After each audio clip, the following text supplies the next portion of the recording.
തൃപ്പൂണിത്തുറ പുതിയകാവ് സ്ഫോടനത്തിൽ വീട് തകർന്നവർ നഷ്ടപരിഹാരം തേടി കോടതിയിലേക്ക്. നിരവധി വീടുകളാണ് സ്ഫോടനത്തിൽ തകർന്നത്. സംഭവത്തിൽ മജിസ്ട്രേറ്റിയൽ അന്വേഷണം പ്രഖ്യാപിച്ചിരുന്നു. വിശദാംശങ്ങൾ എബി ജോൺ തോമസ് നൽകുന്നുണ്ട്.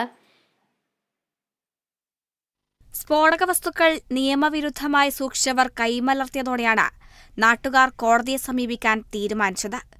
നഗരസഭ വിളിച്ചു ചേർത്ത യോഗത്തിൽ ആക്ഷൻ കൗൺസിൽ ഭാരവാഹികൾ ഇക്കാര്യം ആവർത്തിച്ചു.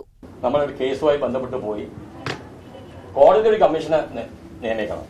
കമ്മീഷൻ കോടതി വന്നിട്ട് അതിന്റെ ഓരോ വീട്ടിലും വന്ന് അവിടുത്തെ എത്രയാണ് അവിടുത്തെ അപകട സ്ഥിതി, അതിന്റെ പശ്ചാത്തലം എന്താണ് അയച്ച് കോടതി അതിന് വില നിശ്ചയിക്കണം.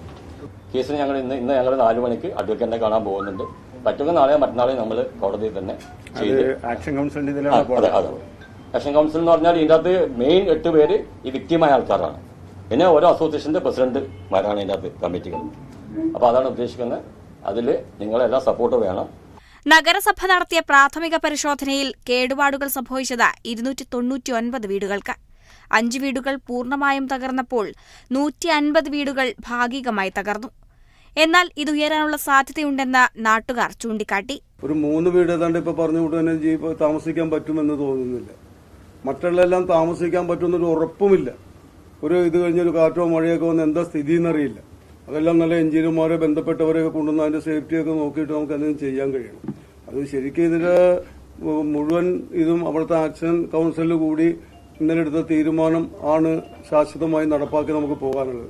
സ്ഫോടനത്തിൽ മജിസ്ട്രേറ്റിയൽ അന്വേഷണം ആരംഭിച്ചു. അന്വേഷണ ചുമതലയുള്ള Fort Kochi sub collector K Meera സംഭവസ്ഥലം സന്ദർശിക്കും.